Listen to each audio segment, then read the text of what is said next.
Hello friends, welcome to GoPup. आज हम discuss करने वाले हैं कोलबर्ग्स मॉडल डेवलपमेंट। उससे पहले हम समझ लेते हैं कि मॉडल डेवलपमेंट क्या होता है। चलिए शुरू करते हैं। Model development refers to the ways we distinguish right from wrong as we grow older and mature. हम बच्चे से बूढ़े होने तक जब मॉडल डेवलपमेंट तब होता है जब हम लोग डिस्टिंग्विश कर पाते हैं कि कौन सा चीज़ राइट है और कौन सा चीज़ रॉन्ग है। Very young children do not have the same level of moral development as adults. बच्चों का moral development adults से अलग होता है, हालांकि adults का moral development कुछ हद तक ज़्यादा होता है बच्चों से। Moral development focuses on the emergence, change and understanding of morality from infancy through adulthood.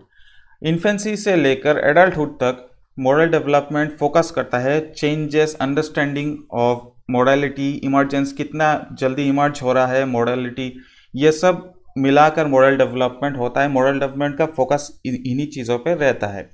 Modality is influenced by an individuals experience and their behaviour when faced by moral issues through periods of physical and cognitive development.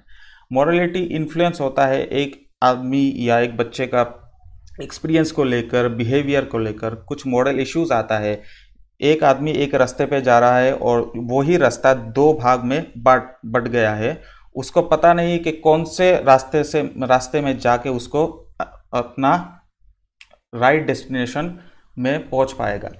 वो moral issues होता है। वो physical भी हो सकता है, cognitive level में भी हो सकता है, माइंड के लेवल में भी हो सकता है। कुछ डिसीजन है, ये डिसीजन लेने के बाद वो डिसीजन राइट होगा या रॉन्ग होगा उसको पता नहीं है। ये सब moral issues, morality influence issues के द्वारा, ये सब मॉरल इश्यूज के द्वारा मोरालिटी इन्फ्लुएंस होता है। Kohlberg believed that was not possible to study moral understanding without also coming to grips with philosophy, or more specifically what could possibly be meant by morality. Philosophy के छोड़कर हम लोग morality को understand नहीं कर पाएंगे, ये कोलबर्ग बिलीव करते थे। मोरालिटी क्या है आइए समझ लेते हैं। It is the rule in our life to determine something which is good और बैड। एक रूल हो और एबिलिटी होता है जिसके द्वारा हम किसी चीज़ या सिचुएशन को एसेस कर पाते हैं, वो गुड है या बैड है, यही मोरालिटी है। और मोरल रीजनिंग क्या होता है? On what basis we choose a decision observing its good side and bad side is moral reasoning. Moral reasoning morality का एक एक्सटेंडेड वर्जन है। किसी चीज़ का रॉन्ग और राइट, अच्छा और बुरा साइड, सही और गलत साइड दोनों को देख के हम लोग अगर कोई डिसीजन लेते हैं, वही प्रोसेस को हम लोग कहेंगे मोरल रीजनिंग। अभी देख लेते हैं मोरल डायलेमा क्या होता है। It is a conflict between two choices, situations in which right और रॉन्ग इज नॉट क्लियर। दो चॉइसेस के बिटवीन कॉन्फ्लिक्ट होना, यही मोरल डायलेमा है। एक सिचुएशन दिया गया है आपको और चूज़ करना है आपको कौन सा राइट है और कौन सा रॉन्ग है। आप लोग चूज ही नहीं कर पा रहे, आप लोग कंफ्यूज हो जा रहे हैं, यही मॉरल डायलेमा है।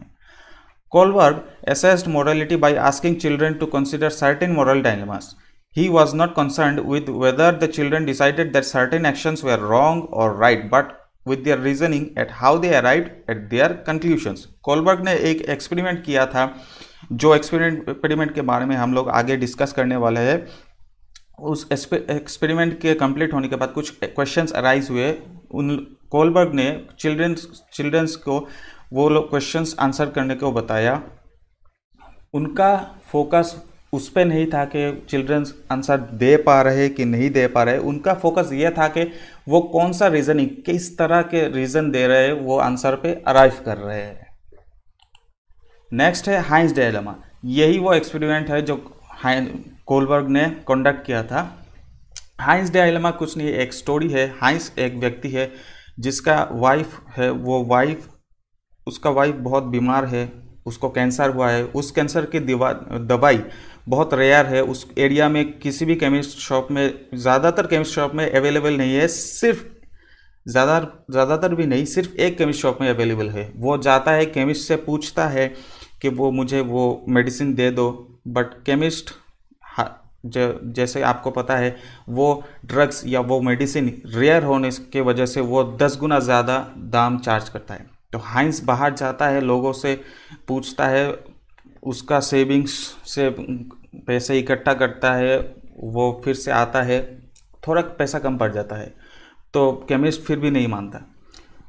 तो रात को जब केमिस्ट अपना दुकान बंद करके चला जाता है, तभी हाइंस डाका डालता है और ड्रग्स चोरी कर लेता है, ड्रग्स यानी कि मेडिसिन चोरी कर लेता है और अपने वाइफ को बचा लेता है।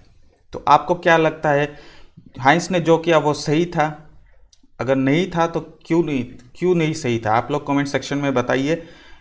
हालांकि 3-4 क्वेश्चंस कोलबर्ग ने क्वेश्चंस पूछे, अराइज हुए इस स्टोरी के बेस पे और चिल्ड्रंस को पूछे। वो क्वेश्चंस थे कुछ इस तरह थे, Heinz should not steal the drug since it would be breaking the law. Heinz को ड्रग स्टील ही नहीं करना चाहिए क्योंकि वो लॉ ब्रेक कर रहा है। लॉ ब्रेक होना नहीं चाहिए। जो उसका वाइफ मर जाए तो मर जाए। Heinz should steal the drug and accept any prison sentence. Heinz को ड्रग स्टील करना चाहिए और उसको आग बंद करके जो भी पनिशमेंट दिया जाए वो उसे मान लेना चाहिए। Heinz should steal the drug and not go to prison since it is unfair. Heinz को ड्रग स्टील करना चाहिए, उसको प्रिजन नहीं जाना चाहिए क्योंकि उसका वाइफ बीमार था, इसलिए ये अनफेयर होगा। Heinz should let his wife die because he can break the law. Heinz को अपने वाइफ को मरते देना चाहिए क्योंकि अगर वो चोरी करता है तो वो लॉ ब्रेक करेगा। Heinz should beg for money and see what people do. Heinz को कुछ और समय तक लोगों से पैसे इकट्ठा करने के लिए भीख मांगना चाहिए ताकि वो देख पाए कि लोग उसको फुल पैसा दे पाते हैं कि नहीं। आप लोगों को क्या लगता है? आप लोग कमेंट सेक्शन में ज़रूर बताइए।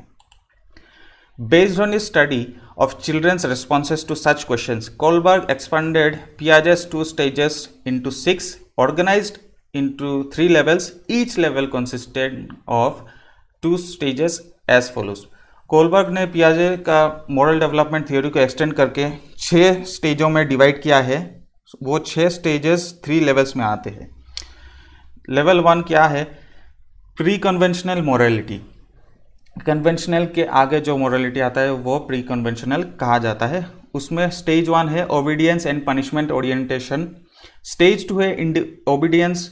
अच्छा, पहले समझ लेते हैं ओबीडियंस एंड पनिशमेंट क्या ओरिएंटेशन क्या होता है। ओबीडियंस मतलब कोई रूल्स को, अगर कोई रूल है उसको अच्छी तरह मानना। पनिशमेंट ओरिएंटेशन, पनिशमेंट्स के बच के रहना, ये स्टेज 1 का अर्थ है।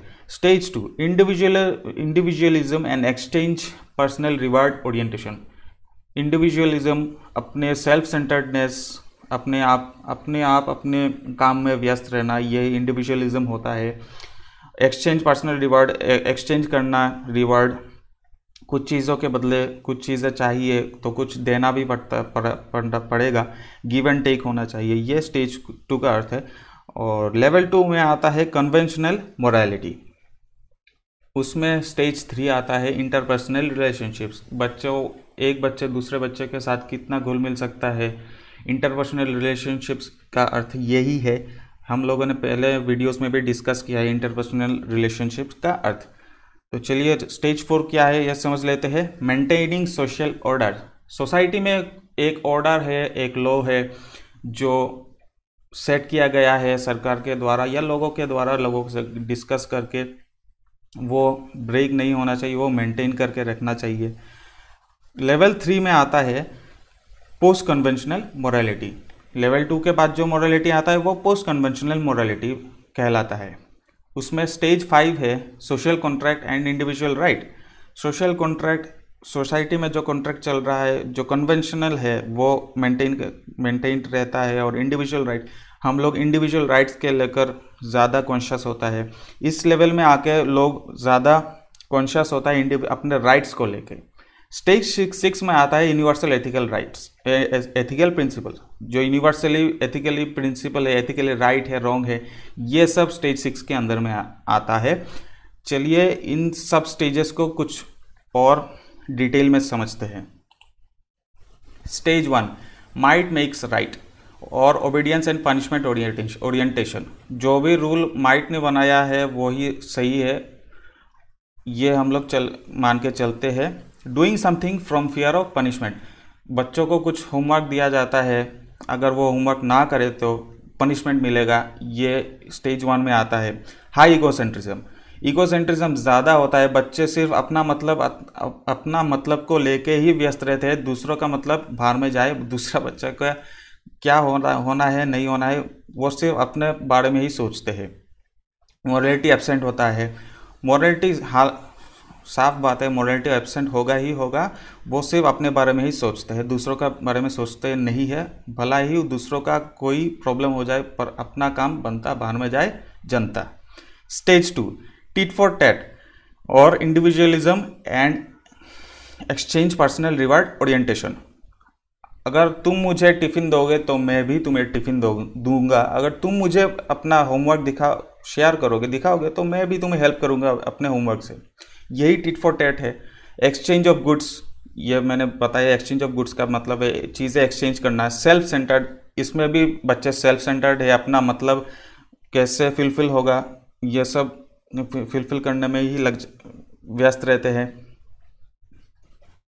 मोरालिटी एब्सेंट होता है, इसमें भी मोरालिटी एब्सेंट होता है। लेस ईगोसेंट्रिज्म, कुछ हद तक यहाँ पर ईगोसेंट्रिज्म कम होता है। क्यों कम होता है? क्योंकि यहाँ पर इंटरपर्सनल रिलेशनशिप्स थोड़ा एस्टेब्लिश होना चालू हो जाते हैं। कैसे चालू होता है? Through exchange of goods. Next है stage 3, good boy good girl और इंटरपर्सनल रिलेशनशिप्स। स्टेज 2 का एक्सटेंडेड और मैच्योर्ड वर्जन है गुड बॉय गुड गर्ल और इंटरपर्सनल रिलेशनशिप्स। सोशल अप्रूवल, बच्चों को सोसाइटी अप्रूव करे, उनका पीयर्स अप्रूव करे, अप्रूवल दे, वो चाहते हैं सोसाइटी उनको अपनाए, ये उनका नीड डेवलप होने लग जाता है। एडमिरेशन सीकिंग बिहेवियर, उनको अगर कोई होमवर्क दिया जाता है तो अगर वो होमवर्क ठीक से करते हैं, या कोई टेस्ट दिया जाता है, वो टेस्ट अगर ठीक से लिख पाते हैं और उनको फुल मार्क्स मिलता है तो टीचर्स उन्हें अप्रिशिएट करे, एडमायर करे, वेरी गुड लिख के कॉपी में दे ताकि वो खुशी हो। वो एडमिरेशन सीख करते हैं, ज़्यादा सीख करते हैं इस स्टेज में। मोरालिटी स्टार्ट्स टू डेवलप, इसी स्टेज से मोरालिटी डेवलप होना स्टार्ट हो जाता है। नेक्स्ट स्टेज है stage 4, which is law and order और मेंटेनेंस ऑफ सोशल ऑर्डर। इस स्टेज में क्या होता है, आइए देखते हैं। फॉलो रूल्स, यहाँ पर जो रूल्स सेट किया गया है वो रूल्स आंख बंद करके मान लेते हैं, वो रूल्स फॉलो करने लग जाते हैं इस स्टेज में। Respects authority without any questions, अगर टीचर ने कुछ रूल्स बनाया है तो वो रूल्स आंख बंद करके मान लेते हैं, क्वेश्चंस नहीं करते। Supports rights of the majority without concern for those in the minority, वो लोग माइनॉरिटी, बच्चे या कोई भी इंसान हो, मेजोरिटी के राइट्स को ज़्यादा प्रेफरेंस देते हैं माइनॉरिटी के राइट्स के अलावा। माइनॉरिटी यहाँ पर इंडिविजुअल को बताया गया है, माइनॉरिटी का मतलब है इंडिविजुअल राइट्स। यहाँ पर मेजॉरिटी का राइट्स क्या आता है, मेजॉरिटी में क्या चल रहा है, सबका क्या भला होता है, यही पर ज़्यादा फोकस रहता है। सोसाइटी में क्या चल रहा है, सोसाइटी में क्या एक ऑर्डर बना हुआ है, यही ऑर्डर को मेंटेन किया जाता है, मेंटेन रहे, वही इस स्टेज का प्राइम मोटिवेशन है।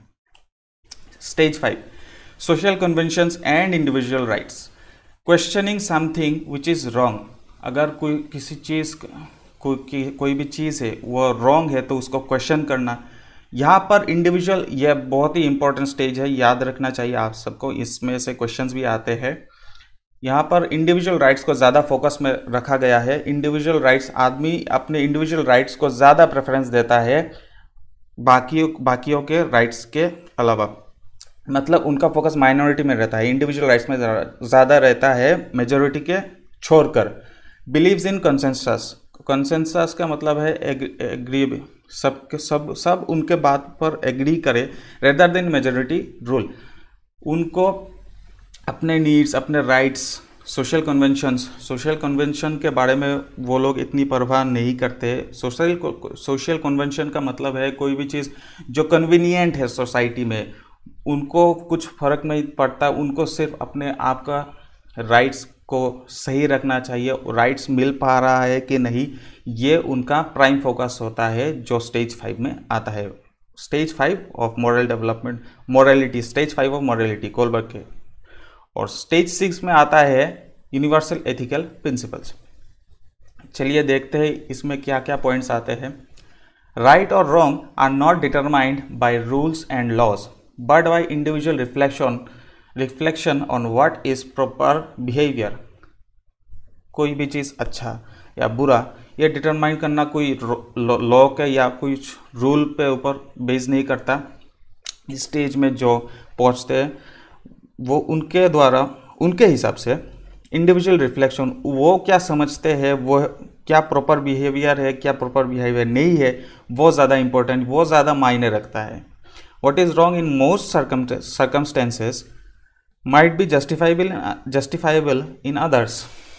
ये जाहिर सी बात है, अगर कुछ सर्कमस्टेंसेस है जो मोस्ट सर्कमस्टेंसेस जो बाकियों के लिए गलत है बट कुछ के लिए ये सही भी हो सकता है। जैसे सरकार टैक्स लेती है, पेट्रोल में टैक्स लेती है, वो टैक्स वैक्सीन देने में भी यूज़ कर रहे हैं। ये हम कह सकते हैं कि ये टैक्स ज़्यादा हो रहा है, यही टैक्स हम लोगों को वैक्सीन के रूप में मिल रहा है, फ्री वैक्सीन मिल रहा है। ये यूनिवर्सल एथिकल प्रिंसिपल में भी आ रहा है। Believes in moral values and can accept consequences for disobedience of the social rules and customs. उन लोगों को जो उनका मॉरल वैल्यूज है, उनको लगता है जो सही है, वो उन पे अरे रहते हैं। उस पे जो भी हो, उनको अगर कुछ हार्म भी पहुंचता है, वो लोग पीछे नहीं हटते, वो लोग डटे रहते हैं, वो लोग स्टबर्न होते हैं उनका मॉरल वैल्यूज़ पे लेकर। ये स्टेज 6 पे मॉरल वैल्यूज़ का प्राइम लेवल में पहुंच जाते हैं। मॉरल वैल्यूज़ एक इम्पोर्टेंट रोल प्ले करता है। आशा करता हूँ आप लोगों को ये वीडियो अच्छा लगा हो।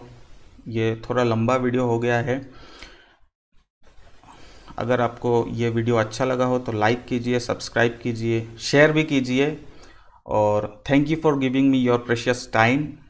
It means a lot, and finally thank you for watching.